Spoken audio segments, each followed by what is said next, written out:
اللہ تبارک و تعالیٰ نے ہمارے محبوب کریم علیہ السلام کو دنیا میں بھیجا تو فرمایا یا ایھا الناس قد جاءکم برہان من ربکم، اے لوگو تمہارے پاس تمہارے رب کی دلیل آ گئی ہے۔ اللہ تبارک و تعالیٰ نے محبوب پاک علیہ السلام کو سراپا دلیل بنا کے بھیجا۔ باقی انبیاء کرام علیہم السلام کے پاس بھی اپنی نبوت کے دلائل کے طور پر بے شمار معجزات تھے، اور حضور کریم علیہ السلام کے تو پورے وجود کو ہی اللہ نے معجزہ بنایا ہے۔ اور نبی پاک صلی اللہ تعالیٰ علیہ وآلہ وسلم کی نبوت کی دلیلیں، حضور کے رسالت کے مستحکم دلائل جگہ جگہ آپ کو ملیں گے۔ سب سے پہلی چیز تو یہ سمجھنے والی ہے کہ نبی پاک علیہ السلام نے جس چیز کو سب سے پہلے اپنی نبوت کی دلیل کے طور پر بیان فرمایا وہ حضور کا کردار ہے، سیرت ہے، عمل ہے، حضور کا لوگوں کے ساتھ رویہ ہے۔ نبی پاک علیہ السلام کی تبلیغ کے 3 دور ہیں۔ ایک تو حضور نے اپنے قول سے تبلیغ فرمائی ہے، وہ 40 سال کی عمر سے محبوب نے اعلان فرمایا اور تبلیغ کی، اور ایک نبی پاک صلی اللہ تعالیٰ علیہ وسلم بالواسطہ حضور کی تبلیغ ہے جو آج تک جاری ہے۔ امت کے علماء، مشائخ، مبلغین حضور کے دین کو آگے پھیلا رہے ہیں، تو دراصل یہ بھی تبلیغ رسول پاک علیہ السلام ہی کی تبلیغ۔ اور ایک حضور کی تبلیغ کا دور ہے، حضور کی پیدائش سے لے کر ولادت مبارکہ سے لے کر حضور علیہ السلام کے اعلان نبوت تک۔ اس دوران نبی پاک نے جو تبلیغ فرمائی ہے وہ اپنے کردار سے فرمائی ہے۔ عرب کا وہ معاشرہ جو بڑا میلا کچیلا گدلا ہو چکا تھا، جس کے اندر سراسر مادہ پرستی کا زور تھا، جس کے اندر لوگ انسانوں کی خرید و فروخت کرتے تھے، جس کے اندر بیٹیوں کو زندہ دفن کر دیتے تھے، جس کے اندر جو آدمی جتنا زیادہ مضبوط ہوتا تھا اتنا زیادہ لٹیرا بن جاتا تھا، اس معاشرے کے اندر رسول کریم علیہ السلام نے 40 سال گزارے، اور اس طرح گزارے کہ جو بیگانے بھی تھے وہ بھی کہا کرتے تھے یہ صادق ہے، یہ امین ہے۔ اور جب حضور نے اعلان نبوت کیا تو فرمایا، یہ قرآن مجید کے لفظ ہیں، فرمایا فَقَدْ لَبِثْتُ فِيكُمْ عُمَرًا مِّن قَبْلِهِ أَفَلَا تَعْقِلُونَ، میں تمہارے بیچ عمر کا ایک حصہ گزار چکا ہوں، تمہیں عقل نہیں ہے، شعور نہیں ہے۔ نبی کریم علیہ السلام نے اپنے کردار کو، اپنے عمل کو اپنی نبوت کی دلیل کے طور پر بیان فرمایا۔ وہ تو حضرت حلیمہ بھی فرماتی ہیں نا، جب میں نبی کریم علیہ السلام کو اپنے گھر لے گئی تو میرا اپنا بچہ بھی دودھ پیتا تھا، 2 میرے بیٹے ہو گئے، ایک میری یہ نسبی اولاد اور حضور میری رضائی اولاد۔ تو کہتی ہیں جب میں کریم محبوب علیہ السلام کو اپنے سینے سے لگاتی تھی تو حضور میرے ایک پستان سے دودھ پیتے تھے اور دوسرا اپنے بھائی کے لیے چھوڑ دیا کرتے تھے۔ یہاں سے رسول کریم علیہ السلام نے کردار کے ذریعے تبلیغ، اور پھر اعلان نبوت سے پہلے ایک تنظیم عرب کے جوانوں پر، عرب کے سرداروں پر مشتمل بنائی گئی، جس میں نبی کریم علیہ السلام نے بڑا حصہ لیا سرکار نے، اور بڑے اہم لوگوں کو شعور حضور نے عطا فرمائے۔ وہ اس جماعت کا فیصلہ تھا کہ ہم سارے جوان، سارے بڑے لوگ ملیں گے، یہ حضور کے اعلان نبوت سے پہلے کی بات ہے، ہم بڑے لوگ ملیں گے، کسی بڑے کو کسی چھوٹے پر ظلم نہیں کرنے دیں گے، کسی آدمی کو کسی غریب کا حق نہیں کھانے دیں گے۔ حضور علیہ السلام نے اپنے کردار سے، اپنے عمل سے، اور آپ کا جو عمل ہوتا ہے وہ اصل ہوتا ہے۔ ایک ہوتا ہے آپ کوئی بات کرتے ہیں، اور ایک ہوتا ہے کہ آپ کوئی عمل کرتے ہیں۔ آپ جب عمل کرتے ہیں تو عمل کے ذریعے بھی لوگوں تک بات پہنچتی ہے کہ دراصل آپ کا اٹھنا بیٹھنا، چلنا پھرنا کیا ہے۔ میرے رسول کریم علیہ السلام کا اٹھنا بھی ایک نبی کا، بیٹھنا بھی ایک نبی کا، بات کرنا بھی ایک نبی کا، معاملات زندگی کرنا بھی ایک نبی کا، لین دین کرنا بھی ایک نبی کا۔ ایک شخص کہتے ہیں میں نے اعلان نبوت سے پہلے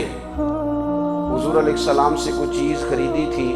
اور میں نے عرض کیا تھا آپ یہاں تشریف رکھے، میں پیسے لے کے آتا ہوں، میں 3 دن کے بعد آیا۔ دیکھو یہ بات کرنی کتنی آسان ہے، بولنی کتنی آسان ہے، پر 3 دن یہاں میرے بھائی کو، کسی شخص کو 2 گھنٹے انتظار کرنا پڑ جائے تو لوگ کہتے ہیں الانتظار اشد من القتل، یہ تو قتل سے زیادہ تکلیف والا معاملہ ہے، منتظر رہنا کسی کا۔ کہتے 3 دن کے بعد میں آیا تو میرے رسول کریم وہیں تشریف فرمایا، بس اتنا فرمایا یار تم نے مجھے بڑی تکلیف میں ڈال دیا، 3 دن ہو گئے یہاں رکے ہوئے۔ تو حضور نے اپنے کردار کو، اپنے عمل کو، اپنے معاملات کو سب سے پہلے اپنی نبوت کی دلیل کے طور پر پیش کیا۔ کسی نے کیا خوب کہا تھا کہ جو تیری جان کے دشمن ہیں وہ بھی کہتے ہیں، وہ جو تیری جان کے دشمن ہیں، بظاہر تو آئے ہیں نا ہجرت کی رات جان لے لے، لیکن امانتیں حضور کے گھر میں رکھی ہوئی ہیں، امانتیں کاشانہ نور پہ پڑی ہیں۔ وہ جو تیری جان کے دشمن ہیں وہ بھی کہتے ہیں کہ امین تو ہے اور صداقت کی آبرو تو ہے، امین بھی تو ہے، صداقت کی آبرو تو ہے۔ تو پہلے کردار، پھر دوسری بات، اللہ تعالیٰ نے اپنے محبوب علیہ السلام کو اپنا مطلق نائب بنا کر،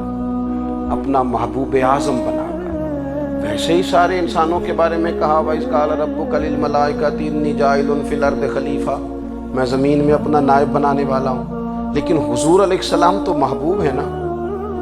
حضور کی نیابت تو محبوبیت کے درجے پر فائز ہے۔ تو رسول پاک کو رب کریم نے اس طرح کا بنا کے بھیجا کہ حضرت عبداللہ ابن رواحہ رضی اللہ تعالیٰ عنہ بیان فرماتے ہیں کہ اگر حضور کوئی معجزہ نہ بھی دکھاتے،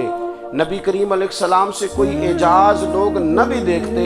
تو محبوب کا تو چہرہ ہی اس طرح کا تھا، لوگوں نے دیکھتے جانا تھا اور کلمہ پڑھتے جانا تھا۔ لیکن باوجود اس کے میرے رسول پاک کا اعجاز یہ ہے، کمال یہ ہے کہ حضور کبھی اشارہ کر دیں تو چاند 2 ٹکڑے ہو جائے، کبھی دعا مانگ دیں تو ڈوبا ہوا سورج واپس آ جائے، کبھی محبوب گزرنے لگے تو پتھر آپ پر سلام پڑے، کبھی حضور پہاڑ پر چڑھ جائیں تو پہاڑ وجد میں آ کر جھومنے لگے، محبوب کا کبھی نماز پڑھاتے ارادہ بن جائے تو اللہ تعالیٰ قبلے کا رخ ہی تبدیل فرما دے۔ کیا خوبصورت سوچ ہے اور کیا نظریہ دیتے ہیں بریلی کے امام، فرماتے ہیں اجابت کا جوڑا عنایت کا صحرا، دلہن بن کے نکلی دعائے محمد، اور اجابت نے جھک کر گلے سے لگایا بڑی ناز سے جب دعائے محمد۔ دیکھو خدا کی رضا چاہتے ہیں تو عالم خدا چاہتا ہے رضائے محمد صلی اللہ تعالی علیہ وسلم۔ اور ایک مقام پہ فرماتے ہیں نائب دست قدرت پہ لاکھوں سلام، نائب دست قدرت پہ لاکھوں سلام۔ تو اللہ تعالیٰ نے نبی پاک صلی اللہ تعالی وسلم کو جو اعجاز۔ پھر ایک اور بات، حضور امی ہے، دنیا میں آ کر محبوب نے کسی سے پڑھا ہی نہیں، میرے محبوب نے جتنا پڑھا ہے رب کریم سے ہی پڑھا ہے۔ الرحمن علم القرآن خلق الانسان، رحمان نے قرآن سکھایا پھر انسان بنایا۔ اللہ تبارک و تعالیٰ کی بارگاہ کرم سے حضور نے لیا، رسول کریم امی ہیں، یہ بھی حضور کی نبوت پر ایک بڑی دلیل۔ دیکھو